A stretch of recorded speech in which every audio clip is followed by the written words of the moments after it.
For today's video, gagawa ko ng cream caramel. 4 lang ingredients ay makakabuo ng sweet dessert.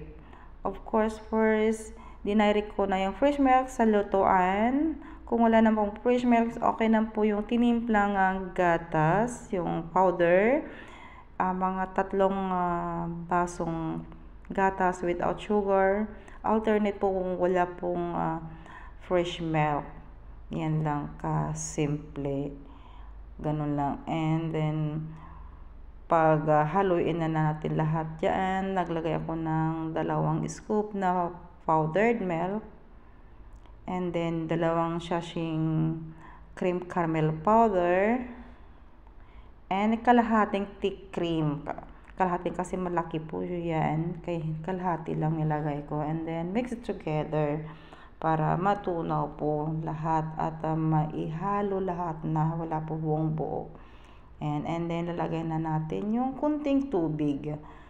Yan, para hindi siya matigas. Tama lang po lang yung texture niya. Then, continuous pong mixing sa lutuan. Piluluto natin yan hanggang makumulo po siya ng konti. Continuous mixing po at medium fire lang po para hindi po masunog sa ilalim niyan. Ganyan. Mix it together, ganyan, tama, makuha po yung tamang texture niya. Ganyan lang po, continuous lang.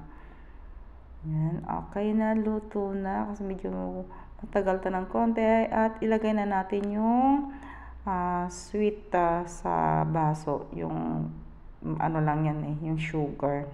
Kasama po sa powdered na cream caramel. Okay naman po yung malaking baso or yung may design. Mas maganda kung may design. Yun lang pong available sa akin. Kaya hindi ako nilagay. Kailangan po yung pagkaluto ilagay agad. Kasi mabilis po siyang tumigas. Yan. Para po siyang leche flan. Very soft and tama lang yung sweet. Hindi masyadong matamis.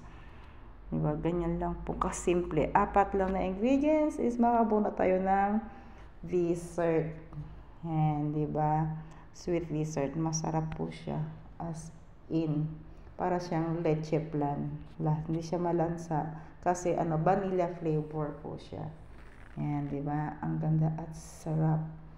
Then, lalagyan natin sa fridge. Hanggang lumamig naman po. Yan. Para masarap pong kainin pag malamig na yan. Then, ready to serve. Nag-serve po tayo ng 5